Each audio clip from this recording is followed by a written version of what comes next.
Jack, What do you want to talk about? are we running now? Is everything running? What do you want to talk about? I don't even know why I'm here. Do you not? No. Well, I don't know. Why do you think you're here? Let's talk about how you made stuff. And more importantly for me, why you made stuff. And what you want to make. And with a slant of, as we are filming this, and I'm starting to, it's really interesting, I'm starting to mimic how you interview in the interview you did with Terry. That's true. You did just do that. I didn't realize until you said it. Only just there. You're a much better interviewer. Don't put yourself down, man. No, you're good at it. You're good. Thanks, mate. What does I creativity... can talk, though. Huh? But I can't. I can do the talking. You can do the talking, yeah. It's interesting that you've stopped talking now that you're here to talk. I'm thinking about what I would say about that creation thing, yeah. Well, I'll ask you a question. What does creativity mean to you? So personally, it means expressing myself. It means investigating something that interests me in some sort of creative medium, and then working it through somehow in a way that could be shown to others. And to me, it's an experience, really. Like, I think as I've gotten older, that's all that matters to me about it. It's just that I'm not wasting time doing it for any other reason than it to be an experience that's enriching for me and for anyone I'm working with. So why? Yeah, no one likes to be bored, right? I thought about this a while ago. I don't like to be. I just maybe it's the ADHD thing. It's the boring. I really like the challenges, because I've noticed over my life it hasn't just been about the movie making. I've had these massive challenges. Catherine and I resurrected a 200-acre resort. That to me was the most successful thing as far as creation goes. Rebuilding that whole place, managing it, and everything that went into rebuilding it over the years, and managing people. Do you see that as creative? Yeah, I absolutely. I think that's when I've been most successful creatively, because I think that as a filmmaker, my strengths are really being resourceful.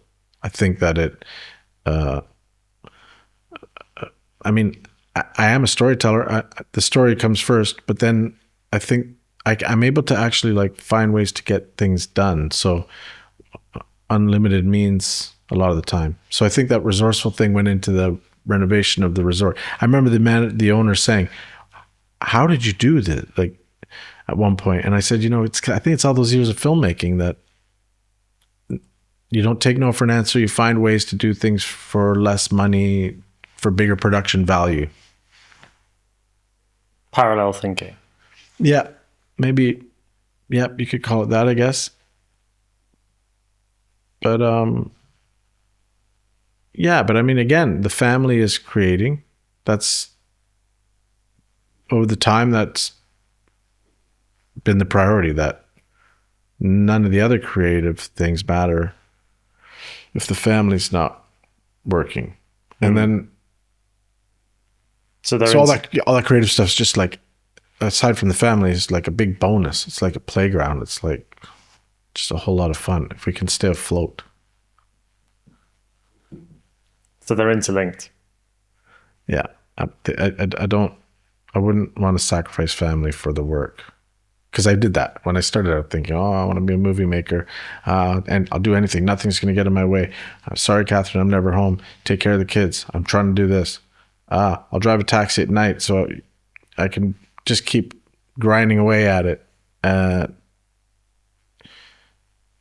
you know, yeah, but again, that's what I was doing. I was driving a taxi at night so that Catherine didn't have to work and take care of kids, so that I could then keep going at the movie stuff. Some of the best connections were made in the taxi. And, you know, I was in New York, right, for September 11th.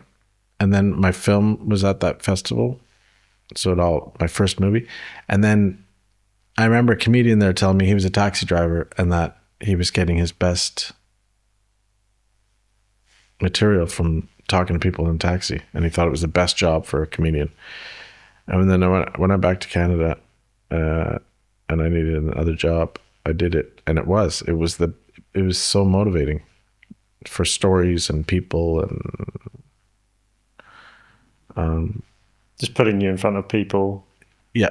And look, that you never would have been put in front of. That's right. And everybody talks to you in the taxi. And the people I met in the taxi, the coincidences, you know, people from my past, people that I remember the writer of, I didn't even realize till she got out of the car, Gail Hurd, she wrote Terminator. And we had this chat and she was having some phone calls. Yeah, we had cell phones and she had some phone calls. It's funny because when I went home to Catherine, I said to her, well, that's right. I called my friend and I said, who's Gail? A woman named Gail. She's producing, it looks like she's a producer on the Hulk or something. And he said, you idiot, that's Gail Hurd. She wrote Terminator with Cameron. And Terminator is one of my favorite films. And then I oh no, really? That's so funny. And but I remember when I went home to Catherine, I said she was on the phone about making a deal with some actor for some movie. And she kept saying, oh, Jack this and Jack that. And I was looking at what she was producing. And I think it might have been Jack Black she was talking about on the phone, but some project. When I was looking at it was the Hulk with, it was being made in Vancouver with Ed Norton. Was he Hulk? Yeah. Don't know. Anyway, the taxi was like that. Like, and then I started recording people in the taxi, and I wrote a script about the taxi people. Where's that script? Yeah, that script's in my drawer. It's good. It's good. And it was based on my friend, the comedian. And then that's when I was in Ireland with Liam Cunningham. He'd read it and he agreed to it. So I went to hang out with him and look at locations. And then his career went. And mine went. Oh, yeah. Bless you. In the time that we've worked together, I would go so far as to say that you pride yourself in finding the right people to work with. Hence, I'm definitely cutting that out. What do you look for in a creative hire? I'm a bit of a romantic, so I tend to feel like things happen for a reason, and that just by putting your feelers out there, that the right people fall into your lap. But then I've made mistakes like that too. Catherine says I'm a bit of a talent spotter. I think it's just attitude. I think that's all it is. Are they on board with me, or do they want to go for the ride? Can they, do they have any idea what it takes to do this? Or because everything I do is low budget now, I have to, it's interesting. I still feel like I know the right people, even though I'm on low budget. I mean, yeah, you are a great example of that. But again, I'm a bit of a romantic. I feel like we were meant, the timing was amazing. The connection we had to something that we didn't know each other, but the same thing in our past had upset us in the same situation with the same people. And that was, that also happened with my first writing partner. It was ridiculous, the coincidence of how we met. Another, like when I tell that story, it just doesn't sound real. Like how I'd made that movie and I'd gone to New York and the Twin Towers came down. But it did all right at that festival. My first movie. I realized I was a terrible writer. I kept looking for a writer. Couldn't find a writer. How do you find a writer when you have no money and no project? And in Vancouver, Catherine said, you should go to the festival tonight, Vancouver Film Festival. And I went to it. I forget what I was upset about not going. Maybe the first film I made didn't get into that festival the year before or something. And I think that might have happened. And I said, I was just young. And then I went to the festival, and it was at an aquarium where they screened some things. And then they were serving sushi on tables, like right by the whale going by, like whale going in and sushi on the table. Like, it was so weird. And there was a kid behind me, younger, a few years younger. And I just turned to him and I said, look, there's sushi on the table and there's a whale. He goes, no kidding. He goes, I just wrote a short film about it. And he pulled out a notepad and he just sat up in the thing, and he had all these storyboards of the whales and the people eating sushi. Wow. And then we start talking, and he just graduated from NYU, the best screenwriting course in the world. That was it. That's how we got the film started. So I said, look, this is a crappy film I made. I'm resourceful. I can make a film. You've got something I don't have. You help me write a script, and then I can shoot it. And that's what happened. He taught me screenwriting. He taught me a whole bunch of things, actually. He'd been in New York for 4 years.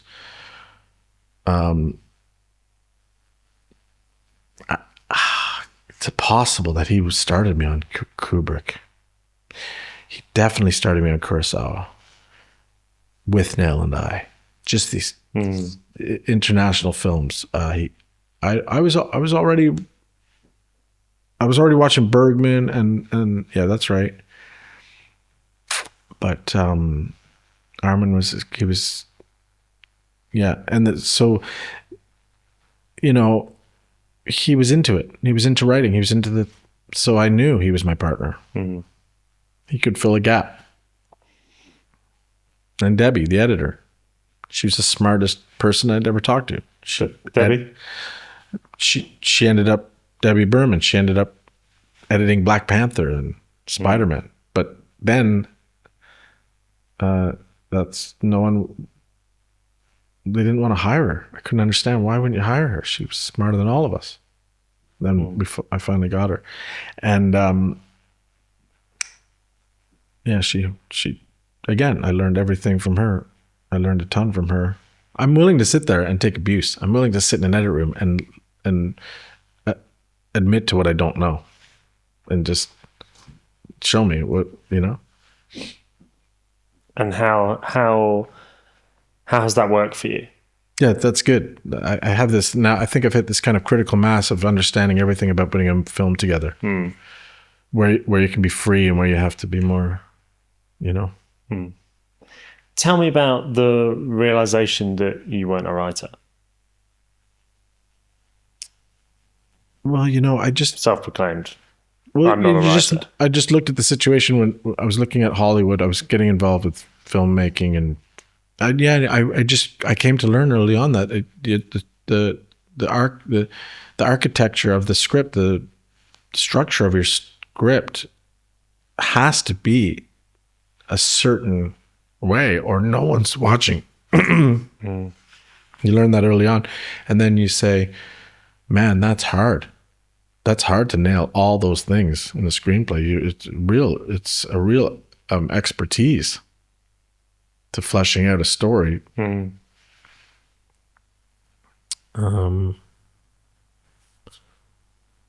then I think I'd seen it. I think filmmakers I was watching, Kubrick, Scorsese, they weren't really, they are writers, but they're not writers. So they're not, they are writers, but they collaborate, I guess, is what I'm trying to say. They're not somebody that sits and writes all day, every day. Like, that's what they do. I'm sure they did at points, but they're collaborators with writers. They don't just do that. Right, exactly. Some filmmakers do. I've written screenplays. I can't sit still long enough. Yeah, the hardest thing is once you're in it and you're writing, it's amazing. Once you're going, then you're writing. I mean, that last screenplay I wrote, I did 3 drafts. They bounced it off writers in between. Tell me about getting going then. So how getting from not going to, as you just said, going or in the flow? I think I kind of throw myself in the deep end, and then I have to spend time just getting myself out. I think if something's interesting about it that I really feel like I haven't seen it or it should interest other people, then I get in too deep, and then I have to climb out. I've noticed that happens most of the time, and that's how. As much as I've failed with things, that's as well how I've succeeded. Like kind of out of ignorance or early on, not knowing what I didn't know, just jumping in. Tell me about inspiration. Where'd you find it? What did Bob Dylan say? Everything I see and hear. Everything I see and hear. I think Bob Dylan said that. When I just, probably more from like visual arts, films I watch, filmmakers I love, just the renegade, pure artist types, Kubrick, Orson Welles, Cassavetes, those kind of guys. But also like old filmmakers early on. I was just showing Catherine Lois Weber as well, and she was ahead of everybody with her editing and the angles she was shooting at. And that I look at this old stuff and I think, people really aren't even achieving that anymore because the stories are kind of watered down now in a way, or these stories have no edge anymore. There's nothing question that makes me, nothing stays with me. I can't watch anything that really stays with me. Older films. Napoleon? No. Right. The screenplay that I read is the best screenplay I ever read. I never read a screenplay so quickly. I never saw narration and voiceover work together so well. I love the thing about films I love is learning historical facts. And I feel like I learned, if you wanted to know about Napoleon, reading that script, you learned a lot about Napoleon. I'm inspired by like that German film. Certain films inspire me for the screenwriting side of it, the understanding of screenwriting. I realized maybe the German film I love so much, The Lives of Others, I thought recently maybe that No Way Out, the Kevin Costner film, might have influenced it, and I never thought of that before. And I Googled that, but there was no link in Google. So I get influenced by these films that have stayed with me. How could I achieve that? Could we ever achieve that? Where it really stays with you? What would be the point? Of? Well, as you said earlier, if it's already been done. Yeah, I think it's the satisfaction of completing. I think that's what it is. I think it's the challenge, and then the outcome, the satisfaction of it. Always like, for me, maybe it's because I don't feel that talented. In a way, it always ends up a little bit more interesting than I thought was gonna. Maybe other people don't think that. I'm sure they don't. I mean, a lot of the time. But for me, that happens. Because again, I try to work with collaborators who are enhancing it and making it better. And finding new perspectives on it. So that part I really like. I get something out of it. Maybe it's just selfish. Maybe it is kind of like a kid just playing. And yeah, when I was a kid playing sports too, that got me out of the house. I loved leaving the house as soon as we were done supper time for 6 months in the winter. I could go to the ice rink and play hockey till about 8 or 9 at night, 10 at night. And it was nonstop, you know. I was never still needing to be motivated, like needing something to keep me motivated. And after sports, films really were the only thing. Theater started it, the acting. And maybe there could be a payoff. Maybe it's a bit of a gamble too, that at some point it could pay off in some way financially. It's terrifying, isn't it? But I never go into it thinking that. I just, maybe at the back of my mind, I hope at some point. And that's something I just admire about you, is like, you do just like throw yourself into it and don't like, I'm excited about this and that's what I'm doing right now, and nothing else matters. Yeah. Apart from family. Yeah. And I just think that's that's why I wanted to talk to you, because I think that's an incredibly freeing, in essence, you know, an essence of true free creativity, that you can just not think about anything else and just throw yourself into it. But it's, you know, in a way, and I say it's selfish, there is, I don't want to say naivety, but I'm sure there's people around us who think it's terrible as far as what I could end up leaving Catherine behind, because I've sacrificed other financial possibilities, you know, steady jobs, things like that. And, you know, but again, I just go back to this is what I don't really change the way I do things based on what I know other people are thinking. Because I also lived in West Africa. I also don't come from very much financially, our family. So those places, and I also had a heart attack at 40 that I died. Those things, whenever I just draw on those things and I say, you know, when I was in Africa, I remember saying, like, how can this many poor people living like this be this happy and not utterly frustrated, sad, showing their suffering?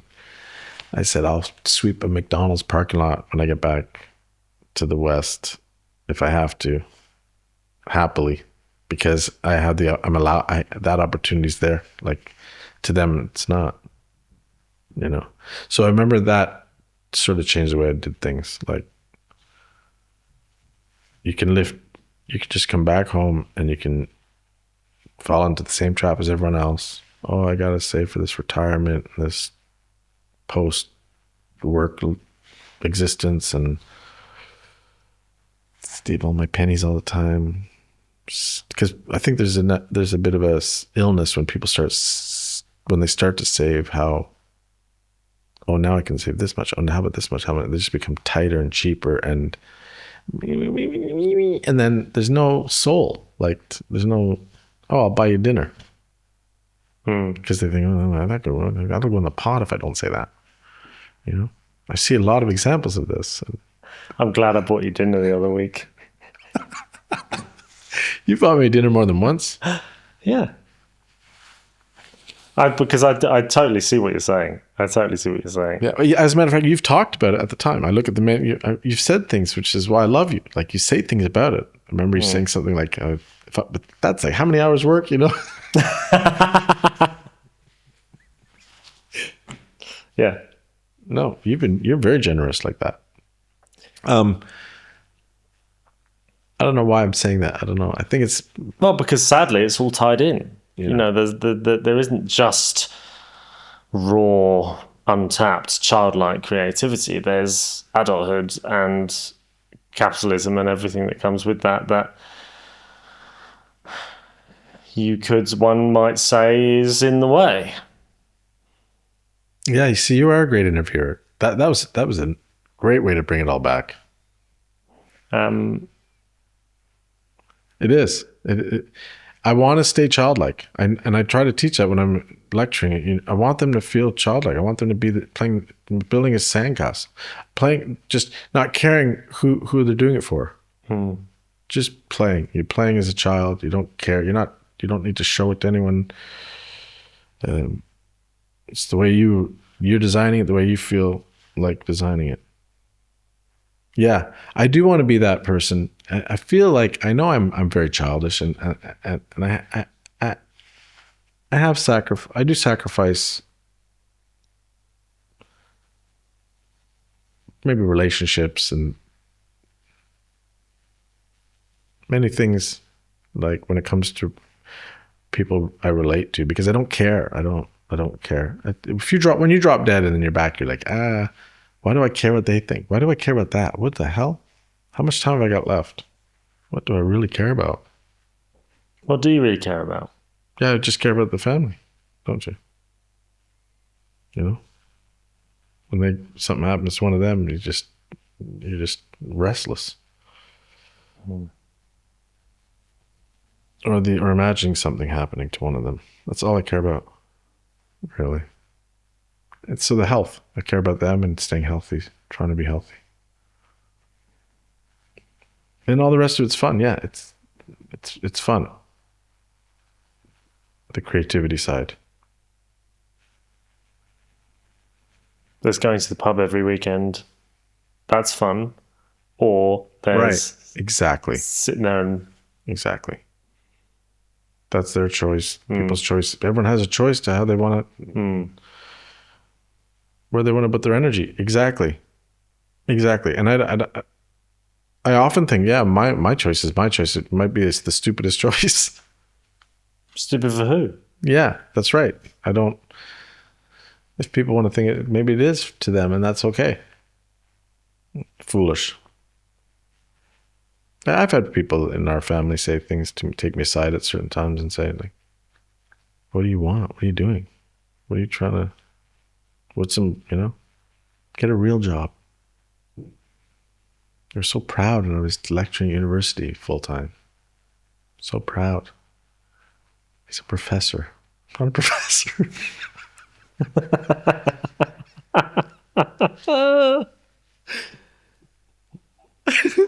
Professor Raphael Assaf. That's at the stand-up recently when Steve and I were there. The guy said, "Oh, what are you two? He thought we were a couple or something. Stevens. I don't know. He was just trying to figure it out. I didn't know what to say. He said, "How did you meet?" And I said, "We met teaching at university." He said, "Oh, you're professors." That's where it came from. That's why I jumped on it so quickly. And I said, "No, I'm not a professor." Who offered you the most useful career advice? Career advice. Any of the good career advice I didn't take. Actually, if we think about it. Like the shrewdest film producer I ever worked with was Michael Durbus, and he could make a TV movie for $1 million and make it look like 10, and I was his sidekick for a while. And I mean, he had the greatest quote. He was brilliant. He spoke a whack of languages. He played guitar. His wife was a musician. They used to have a little band, the two of them. But he in the middle of the night, we'd be producing at studios there in North Vancouver at Lionsgate there. He'd be playing his guitar and he'd tell me things. He said to me once, "You know why I want you working with me?" And so why? He said, "Because I remember what my dad said. His dad had died in the Lebanese war as a translator." He said, "My dad used to say success in life is down to 90% good attitude And do you know what the other 10% is, Raph? And I said, what? And he said, good attitude. Right? So he saw that I was kind of never take no for an answer, could always run and get something done he needed. Was good, resourceful. I was a good hustler for him, running around. And I mean, he was amazing how he made those movies. But his advice was also things like, I was about to go make I was trying to make the zero sum. He's like, don't. And I had a bit of my own money, 50,000. My mom, I think, 50,000. Was it 50,000? And he was saying to me, you're crazy. You're never going to be a director. Stop trying to make these movies. Stay doing this. Be a production manager. And I would go to the film markets with him where the films were sold, right? So I learned about the business through him that way. He kept saying, never use your own money. Everything he said made sense, of course. He was smart. I was young. I even would think I knew at the time he was right when I still wanted to go make my own movies. But I guess I felt like he didn't know me. I was more of a storyteller than a business person than him. He had that I actually think you can stereotype this about some Lebanese. There's a lot of poetry and creativity within the Lebanese, but also business acumen is like a Lebanese thing. Like the Lebanese are really, and he was really that side of it, really good with money and managing people and money. But no, if I'd taken his advice, I probably would have had a career as, I could have even gone down first assistant director route. The first assistant director that worked for him for years did incredible. I mean, he ended up being a producer. I could have done that road, producer, production manager. I would have had a career and worked. I got along with people, but it's not really what I wanted to do. I wanted to be a storyteller more, especially having acted in the theater a bunch. I really liked that ensemble thing of hashing out a play and putting it on together. The discussions, learning about playwrights, human nature. But I think I felt like he didn't know. He could never fathom somebody trying to have a career where they weren't concerned about it being financially viable, right? To him, it was all about the money. Like most people, and I get it. I could be making a massive mistake. Going down this romantic route. But it's funny, all these friends of mine as well, over time, especially Kevin, who's a judge now, but a stand-up comedian. Every time I go home, he says, I just wish I could do more the way you do it. He's got a great career, funny guy. And I was like, no, you got great family, great career. I mean, he was a judge really young. But I guess to him, he'd rather just be doing the stand-up. And he's good at it. He's been working on it over the years. So these things do come up with my financially stable friends. But you've done this and you've done that, and that we don't get to do any of that, and I was just do it. And you can do it. You can do whatever you want now, especially. But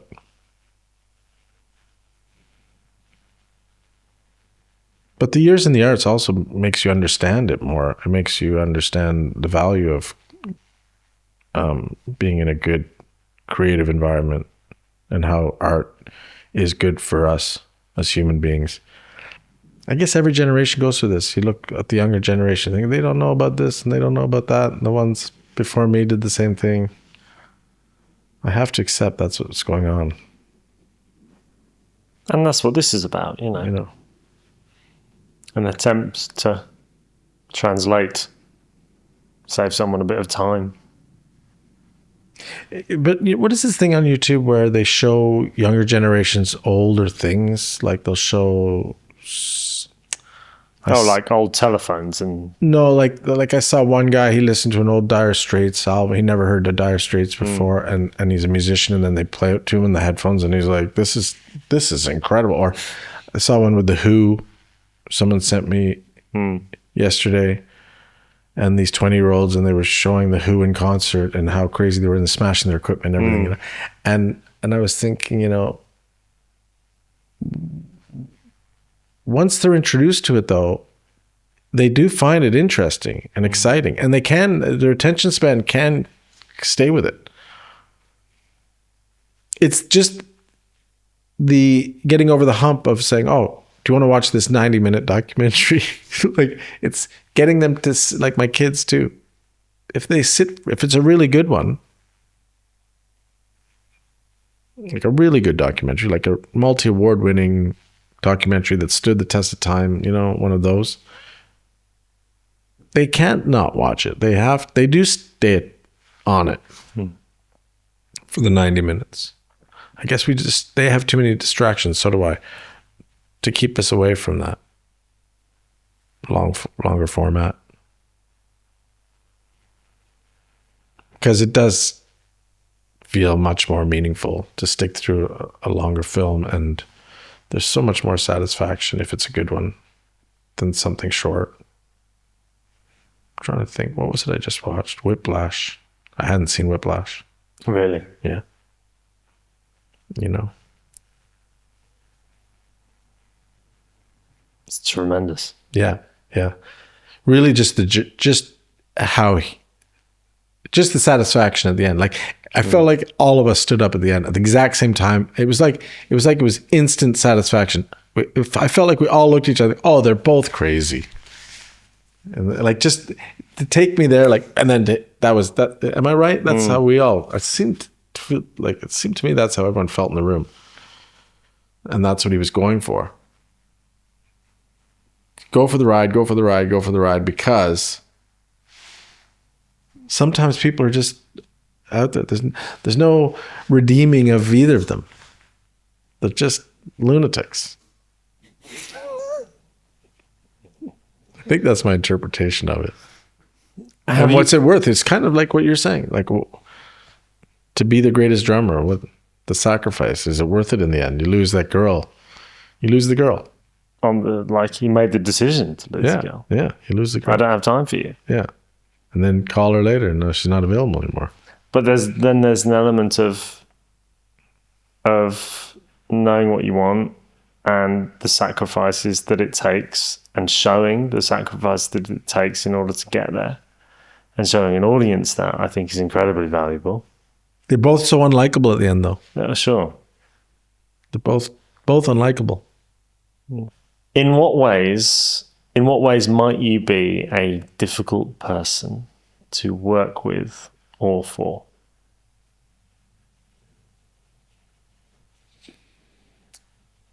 I think just because I'm sort of hyperactive and nonstop and kind of relentless, because I know how hard it is to get things done, that I think I forget that other people don't always have the same energy or the same interest in putting as much into it, you know. So I over time, I've gotten that over the years. I've learned more about that. Early on, I thought, get lost then. Like, why wouldn't you want to be doing this like 24/7? Then I got better at understanding that. I don't know. I guess because sometimes I do know what I want. So people who I'm collaborating with, if I do say, no, I'm going to do this, it can bother them. But a lot of times it doesn't happen. It does happen once in a while. But I think it's just my energy and I know, because Catherine tells me every day, like, I'm just relentless, and I can see it when the kids have had enough as well. So I know that can happen in the workplace. I think I've just gotten better at realizing it. But sometimes I've gone too far, and then the work sacrificed a bit because I've been too nice about something. It's tricky, that, isn't it? Very. You know? That collaborative challenge, collaborative conflict. Yeah, it's inevitable in creative arts. Probably in every workplace. I mean, Google figured it out, right? They did a research study on 500,000 employees and learned that the best groups weren't the groups that were the most educated or the most experienced. The best groups were the groups that were nice to each other. If they cared about their other coworkers and how they did things together, they were the most successful, overeducated and experienced people. So there's something about being a better human which trumps intelligence. That's right. You want to be a team player. You want to be a team player, and you want to encourage it. That requires good leadership, though. Yeah. I think setting a good example. So you're a lecturer. Mm-hmm. Tell me about teaching. Mm-hmm. They're terrible. The kids are terrible. They're outrageous. They all think that they all come to. You got 150 universities that are just a bunch of banks just trying to take all these kids' money, so telling them all they can be filmmakers. So they all come and think they're going to be film directors. They think that making a movie is like watching a movie.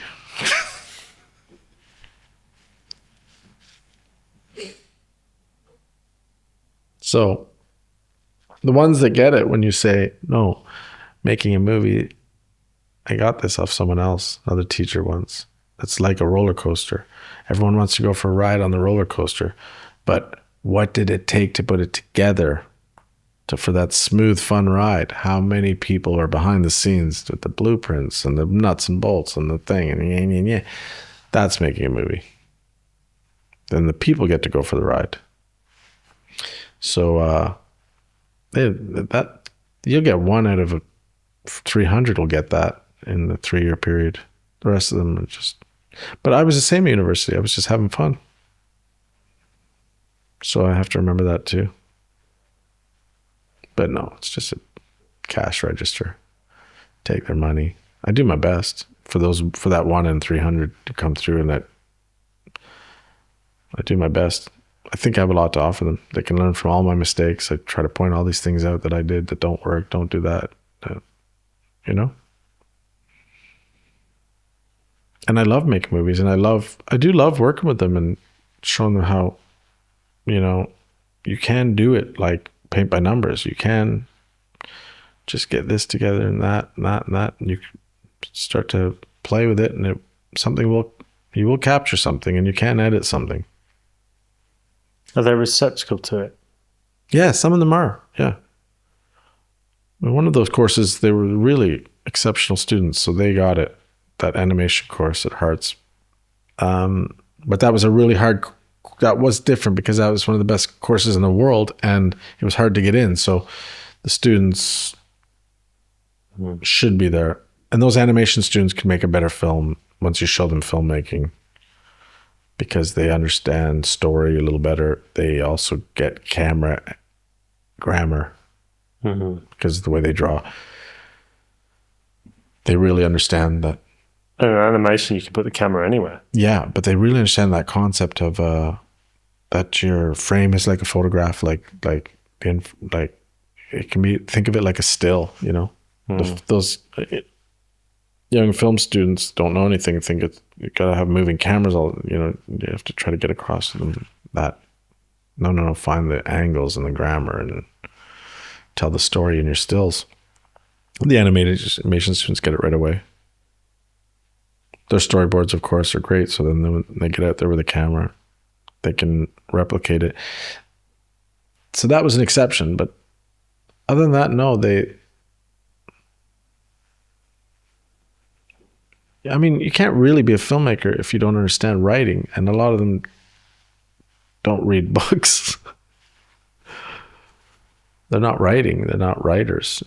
Once in a while, there will be a student who's written, and then you hopefully put them in a group to make a film where they're the writer and the rest of them work around that. But let's face it, that's at the core of it all. when you think of Stanley's literary, I mean, look, he's just read from the time he was 12 or 13. He was always reading. Read everything, apparently. You know? And then look at the films he makes. It's all in the writing and the reading. All he did was read. Yeah, apparently. But you can't read every day. No. I love this question. In what areas are you happy to be good enough? I don't know. I always feel like I'm not good enough in most things. But what does it mean to be good enough? It's just always trying to do better, right? No matter what. That's the whole point, isn't it?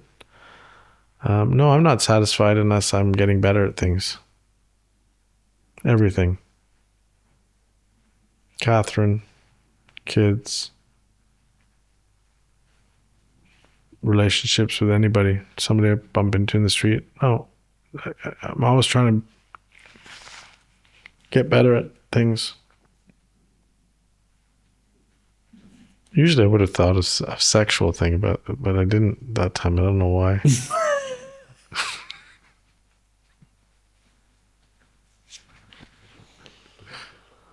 Were you thinking I was going to? Did it cross your mind that I might? Because it didn't. It's funny that it didn't. So nothing's good enough. I don't think so. I don't think so. I'm sure I'm lazy in areas where I do things. I do let things just stay the way they are. I don't know. Yeah, that's a weird question for me. But in what areas are you happy to be good enough? Not what areas are you happy not to be good enough, but what areas of your life are you happy to be good enough?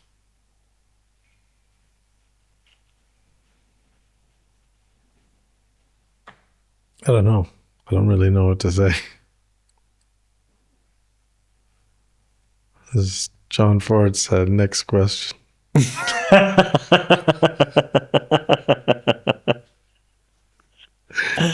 This is an interview with John Ford, take one. Why, you think there's going to be more than one take? Yes, John. In your movie, blah, blah, blah, blah, blah, blah, blah, blah, blah. Cut.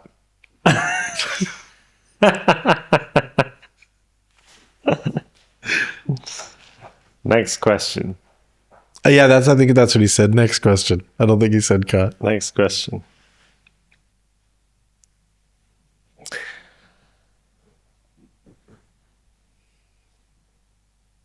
You got any more? I've got tons, mate. What? How long are we doing this for? I thought you were enjoying sitting. Yeah, but I am ADHD. Plus, who cares what I have to say? Have some water. Why would anyone care what I have to say? Why would anyone care? Why should anyone care? You're a teacher. Yeah. Guys, like I said, the more mistakes you make, the more you learn. I must be a genius. You've had some success. Yeah, but I'm good at making mistakes. Well, next question. Next question. You'll enjoy this. Cut.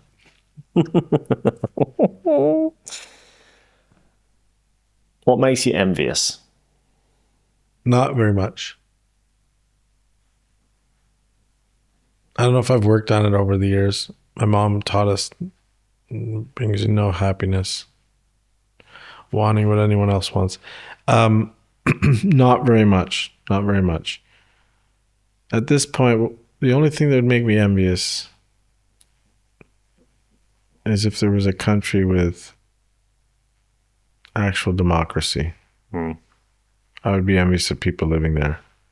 At this stage with state of affairs, I feel like,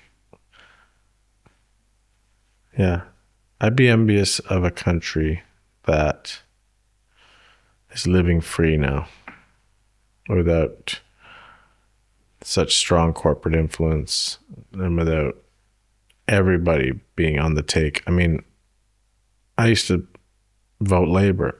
Labor is in power today by a landslide. I don't even care. Spineless. Another one. He's not going to change anything. The only thing I care about is finally someone's elected in. The last three weren't. 9 years, I think. Or no, it was 9 years of Tories, wasn't it? 14. Was it? But so maybe some sort of shift. It's all so bizarre. France is going right wing tomorrow. America, the same, but what's right wing now makes no difference. Envious of, I'm envious of any community in the world that's living like off the land. Actually, yeah, I'm envious of that. It's my dream. I'm envious of anyone who's got a piece of land with a house that's just growing enough food to sustain themselves.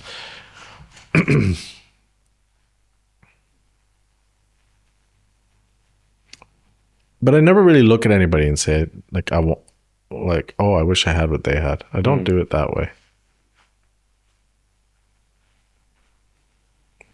Maybe I've trained myself to be better at over the years and to teach the kids that. I notice neither of the kids are like that either. Especially Alec, he needs nothing. He needs nothing. Like, you can't, if he does something and you want to celebrate something, he doesn't even, like, what do you want to do? You want to do, no, whatever. I don't need anything. You know, should we go to dinner? No, I don't. Should I get you new something? Why? You know, he's got a good computer and he doesn't, I mean, Alicia, it's clothes, fashionable things, but I get that. That's what she's into. And that'll probably be part of her career.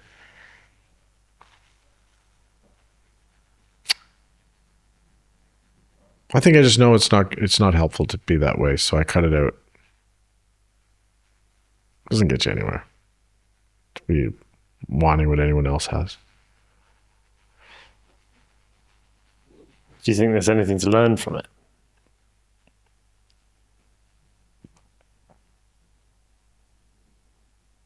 Yeah, because you can have anything you want. Like anybody could get rich. Like anybody. Like, I know this now. You can have anything you want. If you're a 20-year-old now, I want to be rich. You can be rich. Go be a real estate. Go buy and sell houses. Be a realtor. Get good at that. The easiest money you'll ever make. Go work in the stock market. Go be a financial advisor. Go do any of those things. You don't even really need qualifications for the realtor. If you want to get the qualifications, you can go be a doctor and a lawyer and have whatever you want. So I think the lesson, I think that is a lesson I learned early, that I was an overachiever. I got really like large scale things done early on in front of my friends who definitely came from more affluent families than us and saw me get things done because I had to be resourceful. I always had side jobs, some sort of something on the side, making money somehow here or there. I used to put on pubs in high school where I'd rent out full hallways and sell tickets. People from all different schools would come to these dances. I used to do ski trips every year in high school, making money off booking 3-day ski trips to Quebec. And I used to, I had my hand in all sorts of things all the time. So, but that wasn't because I wanted what my friends had. It's just because I wanted to I wanted to keep up with them.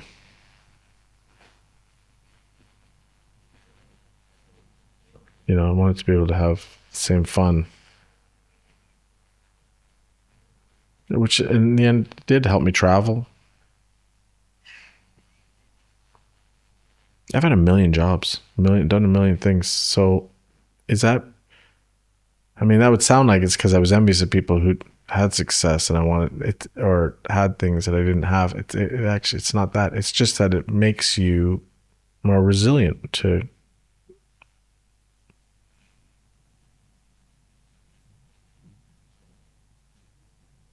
yeah, no, like I've never dreamed of having a fancy house or fancy car. Like I don't ever remember thinking that. Oh, I want those clothes. I don't ever remember feeling that way. I want people to see me in a nice car. As a matter of fact, when I've worked for people who have nice cars and I've driven their cars, the same thing always happens. If I pull up to a corner store or something in a really nice car, I feel bad getting out of it in front of people. Like I feel like this isn't me.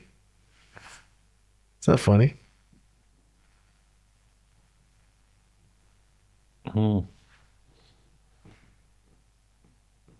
Yeah, that used to happen a lot with a friend of mine's cars that I was driving. I was taking care of his house and doing some renovations for a year while he was in England. He was in Canada, but he was English. That used to happen to me. Yeah, I didn't want to take his cars. He's always like, just why don't you take that? Why would you? What's wrong with you? Cars there, they're insured. I just don't want to. Oh, I'm a big shot. Look at my car. I don't. This isn't that funny. But then again, I notice the kids are like that as well. I like can't understand why people spend 100,000 on a car when you get a car for 30,000.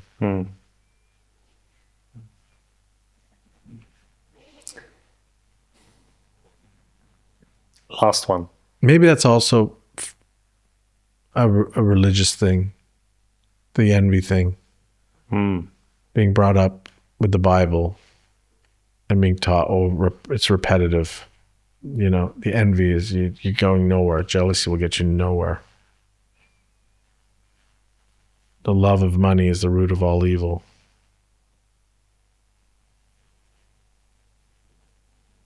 I took that to heart a bit.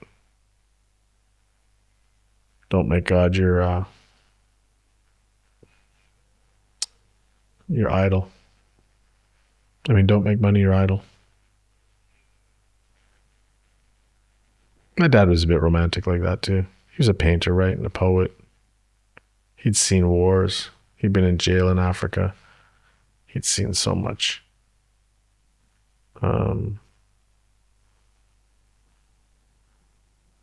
He was creative. Bipolar.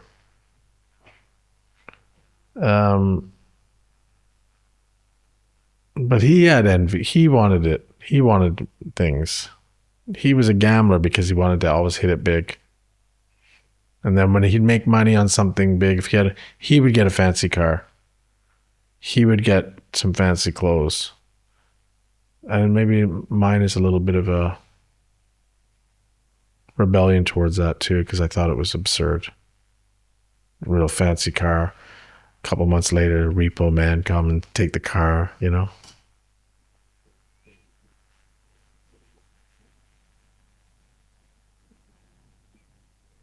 Yeah, it could be a bit of rebellion against that because my mom wasn't like that. Is he still with us? No. Well, he was 70, smoker.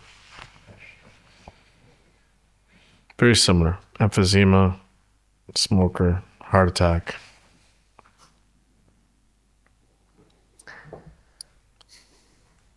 We've done well, man. We've done really well. That's it? One more. Wow.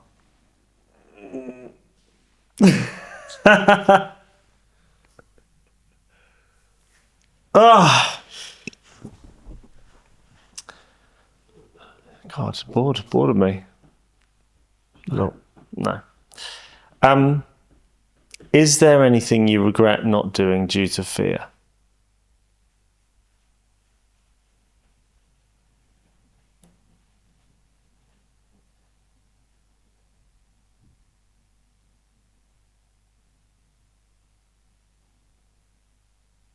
No.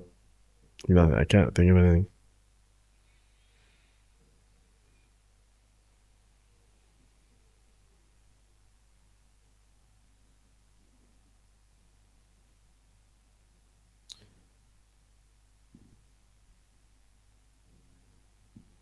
No.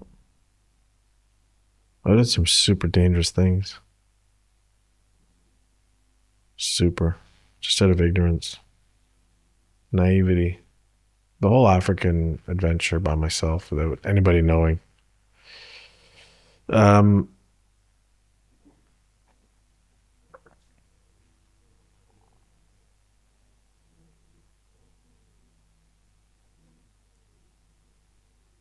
No, I don't. You know what? I can't really think of anything like.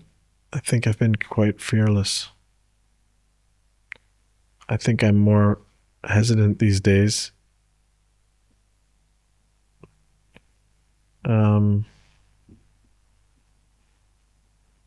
No, because I also feel like everything that's happened is meant to happen the way it did, and the way things go, the way they're supposed to,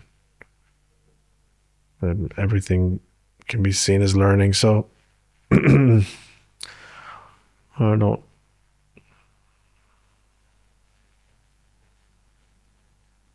Not out of fear.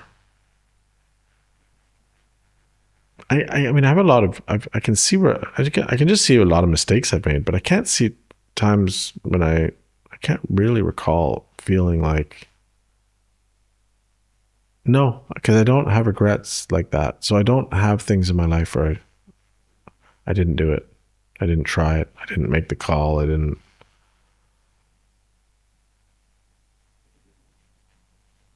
But then again, that might be like.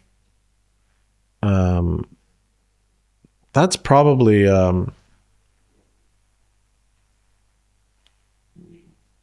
been the cause of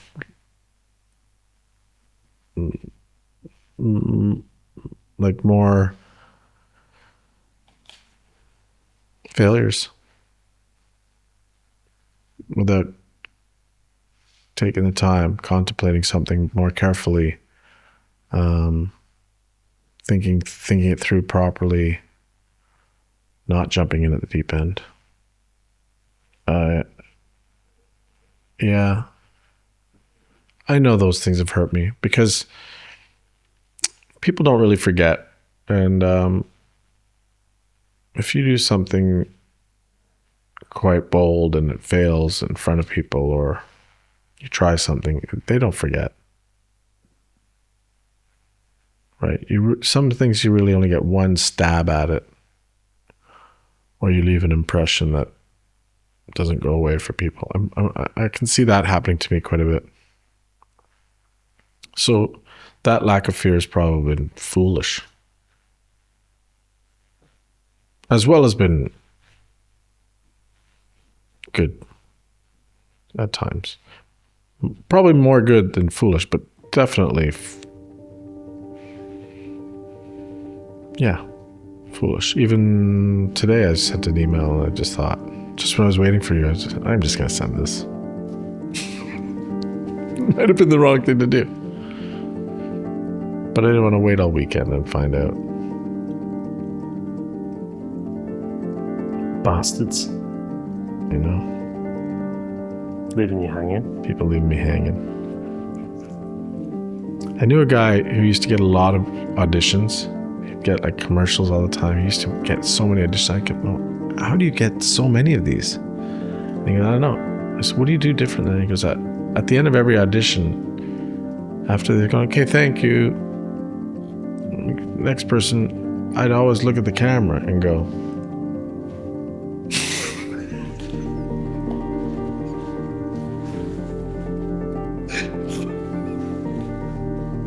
get jobs. Yeah. So there you go. That's what you get. That's what you get. Well done, mate. Of course, I have a busy schedule to keep to, so. Is that all right? Is that what you're looking for? I think there's someone there. Yeah, good. Little piece.